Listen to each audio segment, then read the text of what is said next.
अस्सलामुअलैकुम वरहमतुल्लाह। सबसे पहली और बड़ी अपडेट ये है कि रिसेंटली इंजीनियर साहब ने आज रात के लाइव सेशन के अंदर ये बताया कि फाइनली हाई कोर्ट ने भी हसन बॉक्सर की जमानत को कैंसिल कर दिया है। जी हाँ, आपने बिल्कुल सही सुना। आप सबको ये मालूम होगा कि काफी अरसे पहले हसन बॉक्सर को इमाम मेहदी अलैहिस्सलाम की गुस्ताखी की वजह से गिरफ्तार कर लिया गया था और अब फाइनली हाई कोर्ट ने उसकी बेल भी कैंसिल कर दी है। आइए हम उनकी वीडियो को देखते हैं। यही बातिल तावील पाकिस्तान में एक बनु उमैया के बंदर ने की थी, जिसकी अब हाईकोर्ट से भी जमानत जो है वो कैंसिल हो चुकी है।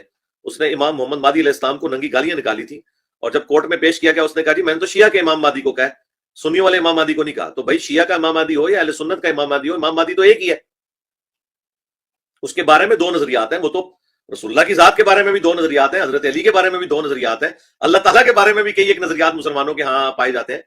शुरू की बहसें आप देखें, जबरिया की, कदरिया की, मुतजिला की। ये थी पहली अपडेट। अब बात करते हैं दूसरी अपडेट के बारे में। दूसरी अपडेट ये है कि रिसेंटली साहिल अदीम साहब एक प्रोग्राम के दौरान ऑडियंस की तरफ से तालियां बजाने पर दुखी हो गए, क्योंकि वो फिलिस्तीन के मुसलमानों के हवाले से बात कर रहे थे। तो जैसे ही वहां पर बैठी ऑडियंस ने साहिल अदीम साहब की एक बात के ऊपर तालियां बजाई तो साहिल अदीम साहब दुखी हो गए। आइए हम उनकी वीडियो को भी देखते हैं। तब हमसे सवाल वही होना है जो इसराइलियों से सवाल होना है।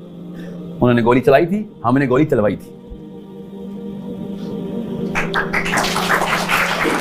I am so hurt कि आपने इस बात पे तालियां बजाई। You think this is something जो कि इस पे आप तालियां बजाएंगे?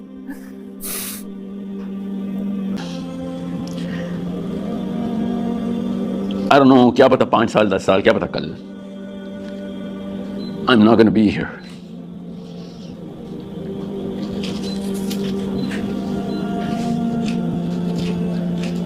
वो दिन आपने याद करना है, अल्लाह की कसम वो दिन आना है कि जिस दिन मेरे अपने करतूत ऐसे नहीं है, ऐसे कोई कारनामे नहीं है मेरे कि मैं उस पर बच जाता। और अब फ़लस्तीन की बच्चियां और बच्चे साइड पे खड़े होंगे और कहेंगे तू बच के दिखा, तेरे करतूत तो बात की बात है, तू अब हमसे बच के दिखा। तीसरी अपडेट ये है कि रिसेंटली कैसर अहमद राजा साहब ने इंजीनियर साहब को एक बहुत बड़ा ऑफर दिया है। कैसर अहमद राजा साहब ने ये कहा कि वो एक दफा फिर से इंजीनियर साहब के साथ सेशन करना चाहते हैं, जहां पर वो इंजीनियर साहब से बराह रास्त सवाल करेंगे, लेकिन ये सेशन लाइव सेशन होगा। तो मैं आपको एक ऑफर करना चाहता हूँ, क्यों ना कि ऐसा करें हम कि एक दूसरे से बात कर लें इस टॉपिक पे, लाइव ही करें, पब्लिक में करें। नोट मुनाजरा, मुझे अंदाज़ा है कि मुनाजरा जो है वो उससे कुछ आउटकम नहीं निकलता। मुझे ये भी अंदाज़ा है कि आपको बहुत ज़्यादा कहा जाता है कि आप हमारे साथ मुनाजरा कर लें और ये कर लें। वो आई अंडरस्टैंड कि आपका उस पर एक स्टांस है, लेकिन हम दो मुसलमान भाई हैं, एक दूसरे पे हक़ रखते हैं कि एक दूसरे की इस्लाह करें। आपका चैनल है ऑफिशियल आपके इदारे का, शाहिदन बिलाल, अगर मैं नाम ले रहा हूँ तो मैं वहाँ पे मैं हाज़िर होने को तैयार हूँ। आप डिजिटली मेरे पास तशरीफ़ लाना चाहें, मुझे बड़ी खुशी होगी, मेरे चैनल पे आ जाएँ। उसके अलावा आप कोई चैनल सजेस्ट करते हैं, हम दोनों वहाँ पे इकट्ठे हो जाते हैं।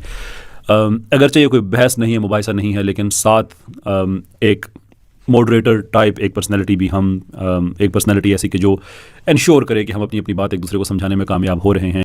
तो गुफ्तगू के बहाव को, उसके मिजाज को एक तरह से कंपोज रखने के लिए बेहतर है कि कोई एक ऐसा पर्सन जिस पे हम दोनों एग्री करें वो आ जाए, इस किसी को ख़त्म करें। यानी कि क्या हम बच्चों को पैगाम दे रहे हैं। ये थी तीसरी अपडेट। अब बात करते हैं चौथी अपडेट के बारे में। चौथी अपडेट ये है कि रिसेंटली कैसर अहमद राजा साहब का अहमद फौजान साहब के साथ एक पॉडकास्ट आउट हुआ, जिसमें उन्होंने इंजीनियर साहब के हवाले से भी गुफ्तगू की। और दूसरी बात, अगर इंडिविजुअल लेवल पे भी जाए ना तो गालियाँ सिर्फ आपके सगे रिश्तों की नहीं होती हैं। किसी को एजेंट कहना बहुत बड़ी गाली होती है, बहुत बड़ी गाली होती है। मुझे कहते मौलवियों का एजेंट है। मैं कुछ दिन पहले भी एक पॉडकास्ट में मैंने एक जिक्र किया था एक जगह पे कि मैं नहीं उनसे कभी भी ज़ातियात पे आना चाहता, लेकिन वो हमारे बड़े मोहतरम भाई हैं, तो मैं सिर्फ उनको एडवाइस करना चाहता हूँ कि सर मयार को आप कायम रखें। आप मेरे बारे में भी आपकी पॉडकास्ट में उन्होंने कहा कि झूठे को तो कोड़े लगने चाहिए, बात कही थी ना उन्होंने जी, काफ़ी कुछ कहा मेरे बारे में, काफ़ी कुछ कहा झूठे को। मैं उन पर उसमें रिस्पॉन्ड नहीं करता, लेकिन मैं सिर्फ ये कि जब आप ये कहते हैं ना झूठे को कोड़े लगने चाहिए और आप अपनी बातें में कहते हैं कि झूठों पर अल्लाह की लानत है, ये बात आप रिपीट करते हैं, आप बड़ी मुश्किल में चले जाएंगे उस दिन जिस दिन किसी शागिर्द ने कह दिया कि इंजीनियर साहब इस जुमले को ज़रा ऐसे कहें कि झूठे पे अल्लाह की लानत है और झूठे पे कोड़े लगने चाहिए और कैसर मौलवियों का एजेंट और किसी का फ्रंट मैन और किसी के कहने पे यहाँ पे आया था। That would be a very difficult day for you.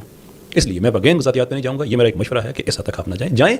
मैं किसी चीज़ पे आप मुझे तू तराख पे आए हुए मैं आपको आप जनाब कह के बात करूँगा, because I think you are an amazing man, I think you have done some amazing things, not that I agree with everything, लेकिन इस दुनिया में, इस दौर में नौजवान बच्चों को फिल्मों, ड्रामों और इन तरह के मबाहिस से हटा के दीनी मबाहिस पे लेके आ जाना बजाते खुद बड़ी अचीवमेंट है। I respect you for that और मैं वो लेवल मेंटेन रखना चाहूँगा। ये थी आज की बड़ी अपडेट। मिलते हैं इसी तरह की नई अपडेट्स के साथ, तब तक के लिए अल्लाह हाफिज़।